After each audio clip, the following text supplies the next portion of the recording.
महेंद्र सिंह धोनी का वो आखिरी गेंद पे मारा गया छक्का जिसने हमें 2011 का वर्ल्ड कप जिता दिया, उसे तो कौन ही भूल सकता है। ऐसे चमत्कार की उम्मीद इस बार हम रोहित शर्मा और विराट कोहली से करे बैठे हैं। मगर क्या आपको पता है मामूली से दिखने वाला लकड़ी का बल्ला जिससे चौके और छक्के लगाए जाते हैं और कितनी मेहनत से बनता है? नहीं तो चलिए फिर मेरे साथ बिना किसी देरी के अपडेट शुरू करते हैं। आपको ध्यान है क्रिकेट बैट कैसे तैयार करा जाता है? तो बल्ले बनाने की शुरुआत होती है जिसके लिए सबसे बढ़िया क्वालिटी की लकड़ी को पेड़ों से काट के अलग करके यहाँ पे लाया जाता है बड़ी बड़ी फैक्ट्रियों में। अब एक एक जो ये बुल आप देख रहे हैं लकड़ी का, इसे लिया जाएगा और आरी वाली मशीन से काटा जाएगा। मैं आपको बता दूं क्रिकेट का चस्का तो हमारे देश में शुरू से रहा है, मगर बल्ले बनाने के लिए हमारे देश में हर साल लाखों पेड़ अपनी कुर्बानियां देते हैं। क्या ये सही है या फिर ये गलत, इसका फैसला तो आपको करना है। मेरी माने तो ये बहुत ही गलत चीज है। सिर्फ और सिर्फ अपने मनोरंजन के लिए, अपने खेल के लिए इतने लाखों पेड़ों की कुर्बानी देते हैं। अब यहाँ पे देख सकते हैं जो हमारा वुडन का वोल था वो कट के तैयार हो गया छोटे टुकड़े में। अब इसे दोबारा से और छोटा करा जाएगा और जो हमारे बल्ले का आकार होता है ना वो दिया जाएगा इसी आरी वाली मशीन से। इसका काम सबसे प्रमुख होता है, इसी का मेन काम होता है बल्लों को बिल्कुल शेप में काट के तैयार करने का।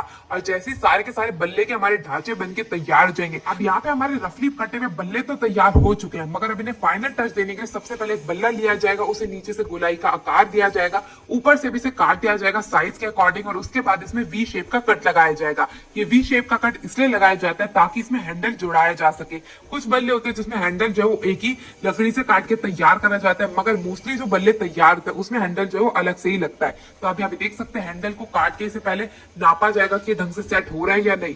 सेट होने के बाद इसे दोबारा से थोड़ी सी कटाई करी जाएगी और उसके बाद जैसे ही बिल्कुल परफेक्ट सेट होना शुरू हो जाएगा, पूरे बल्ले की एक बार नपाई करने के बाद इसे जोड़ दिया जाएगा फेविकॉल की मदद से। तो यहाँ पे जो है हैंडल पे जो वी कट बनाया गया था उसी पे बिल्कुल बढ़िया तरीके से फेविकॉल लगाई जाती है दोनों तरफ और उसके बाद जो हमारा बल्ला बन के तैयार हुआ था उसके अंदर इसे जोड़ दिया जाता है। जोड़ ऐसे लगाया जाता है कि बाद में कभी भी जो भी इससे क्रिकेटर खेले उसे कोई भी परेशानी ना हो। और जैसे ही जुड़ के तैयार हो जाता है इसमें अब रगड़ा मारा जाएगा बिल्कुल बढ़िया तरीके से। रगड़ा मार मार के इसको बिल्कुल सुंदर बना दिया जाएगा ताकि इसकी कोई भी जो लकड़ी है ना वो आपके हाथ में ना चुभे, बिल्कुल स्मूथ आपका जो बल्ला आपके हाथ में निकल के आ सके। और पीछे जो आप डंडी देख रहे हैं ना वो भी निकाली जाती है ताकि आप जितने भी चौके और छक्के मारे आपके बल्ले को कुछ ना हो। इसी प्रकार रगड़ा मार मार के जो हमारे बल्ले को बिल्कुल खूबसूरती सा आकार दे के तैयार करा जाता है। और जैसे सारे के सारे बल्ले बिल्कुल बढ़िया तरीके से बनके तैयार हो जाते हैं, एक एक बल्ले को लिया जाता है, उसकी जो चौड़ाई है उसको नापा जाता है, उसकी मोटाई को नापा जाता है, उसके बाद दोबारा से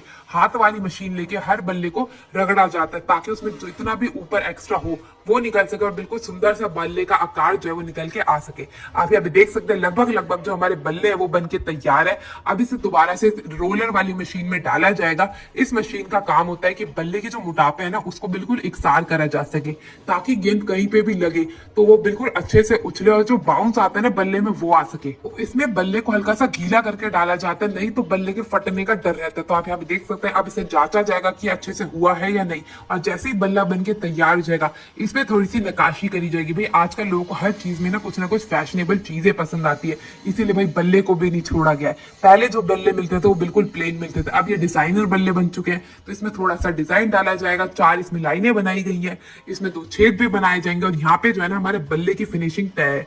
अब इसे साइज करके नापा जाएगा, इसका वेट करा जाएगा और जैसे ही बल्ला बन के तैयार जाएगा इसे दोबारा से एक रोलर वाली मशीन में डाला जाएगा जिसमें इसकी फिनिशिंग करी जाती है ताकि बिल्कुल भी हाथ में ना लगे, कहीं से भी किसी को चुभने का हल्का सा भी डर ना रहे, तभी तो वो बल्ला परफेक्ट निकल के आएगा हमारे इंटरनेशनल मैचेस के लिए। तो आप यहाँ पे देख सकते हैं बल्ला जो है परफेक्टली बन के तैयार हो चुका है। अब बारी आ जाती है इस पे धागा चढ़ाने के लिए, तो उसमें ऊपर की ओर से इसे छेद करा गया और इसके ऊपर लगाई जाएगी ढेर सारी फेविकॉल।